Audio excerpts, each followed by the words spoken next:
busy February, but who doesn't love a John Cooper Works convertible? In a word, a lot of people do love this car, and I'm one of them. Now, I apologize for the wind. There is something cool about a car when it's a convertible. It's just an interesting vehicle. You have full open air, you have plenty of sunlight, you have the wind in your face half the time, blowing your hair all over the place. You get to enjoy a car in a rather unusual way. Now, I own a John Cooper Works, but I don't own a convertible, so driving one that's a convertible is a very different experience. For one thing, you'll notice that the seatbelts are in a different location, as opposed to being up on a B-pillar, which is obviously not here, so they have to mount it somewhere. So the seatbelts sit a little lower. The rear seat is also configured differently. It is, yes, still a 50-50 split, but it is a slightly different configuration than what you find in the hardtop, and that's because you need the space for the top to fold down. You'll also find that trunk space is very different. Rather than a hatch, we have a tailgate. It's pretty nice in here. There doesn't seem to be a lot of space, but if you flip this lever up here and here when the top is up, you can flip this whole section upward to get larger objects into the trunk area. So that does help a little bit with regard to the storage space. Up front, you still have the same JCW buckets that you get in the regular hardtops. These are the sport buckets with the sport cloth. Really, really nice. You get an 8-speed automatic in the convertible, and that is the only transmission for the JCW convertible. You also get an electronic parking brake. The reason for this is this has automatic stop and go function. Effectively, when you're cruising in traffic and it starts to slow down, the car will slow down as well. But of course, with this shifter, you also get paddle shifters. So you get to have a little bit more fun driving from this vantage point. The dash is finished in piano black, giving it a very sleek look as well. And of course, with this Napa leather steering wheel, very, very soft, very comfortable. You're going to be enjoying the drive in this car. And it is heated. There is a button down here to heat it, so it does have heated functionality, which makes it even better on cold days. You effectively could drive the car with the top down, windows rolled up in 20-degree weather, heaters on, heated seats on, and you'd be pretty comfortable in here. Now, of course, with that top down, you also get another ability that the regular hardtop owners don't have. You get to hear that engine just a little bit better.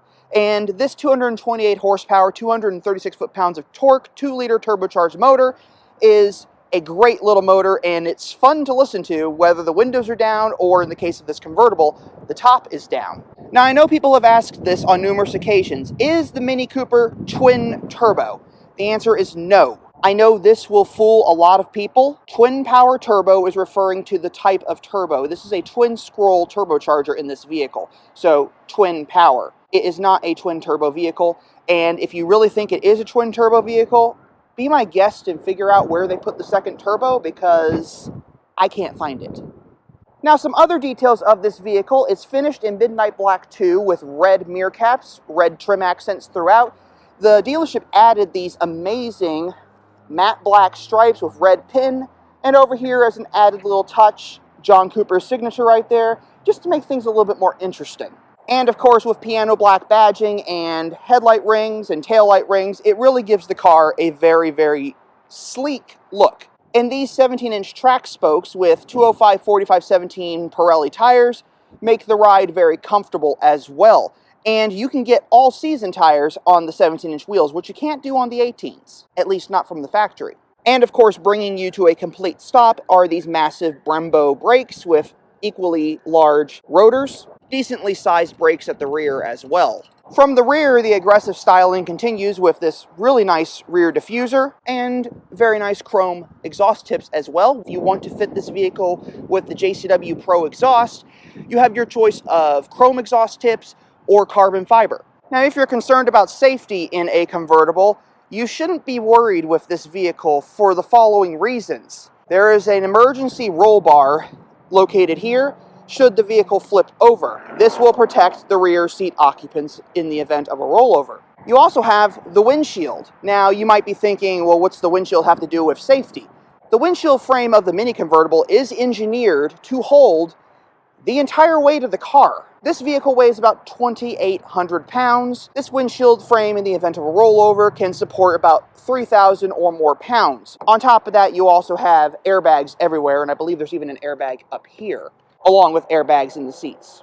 As far as comfort features go, heated seats, obviously, adjustable thigh rests, and of course an armrest for the driver, should they want it, with storage inside, or they can flip it up and out of the way. Now, as I mentioned, the car does have automatic stop and go function with the adaptive cruise control. Here are the function buttons to do that. You might also notice the lim button here. That is a speed limiter. I've mentioned this before on previous videos. This limits the top speed of the vehicle. If you set this when you're going 75 miles per hour, the car will not let you go faster than 75 miles per hour. To disengage it, you push the button again. Plenty of information on this center screen as well. You got your speed, you got the speed limit, you have your tach over here, and of course you have your fuel gauge over here. Plenty of information, everything you need to know, including whether your rear passengers have their seats buckled, and if you have any doors open. An added feature I just noticed is this button right here. You notice it's a Mini Cooper with a shape of a phone around it. When you go up to the screen after pressing it, this is to help you connect to Apple CarPlay just a little bit faster. Kind of a neat feature to have. I don't know why my car doesn't have that. And of course we have more settings in here. You go to Mini, here's the infamous openometer that tells you how long your convertible has had its top open. And you can even reset it. So right now it's 53 degrees and we've had the top open for about a minute according to this. But that's factoring in the car running, not turned off like it currently is. As far as everything else goes in this vehicle, you have vehicle status. Check on everything you need to know for the vehicle. You also have other settings here, vehicle settings. You can change the lighting as needed, so you can go to lighting, interior, adjust the ambient lighting brightness as you need to. My personal thing, I'd rather go in here, hit displays, event display, and add all these features in, so it'll just do everything that I want it to do when I want it to do it. Or I can even do ambient lighting and it'll just give me that. Now if you want to change the ambient lighting color, let's say pale green is not your favorite thing. You come up here to this toggle switch and it's now a nice pale, maybe a lavender. Very nice.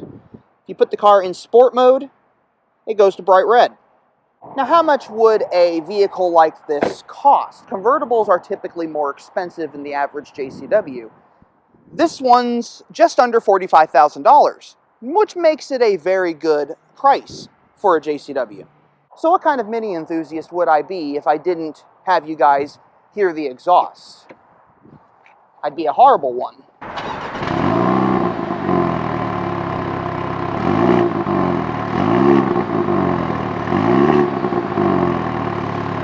So when it's all said and done, what are my overall thoughts on this convertible? I think it's incredible. In fact, I think it's so incredible that I'm going to leave you all here and I'm going to take this out for a drive. So, as always, life is too short to drive a boring car. So drive a Mini. I'll see you all in the next video.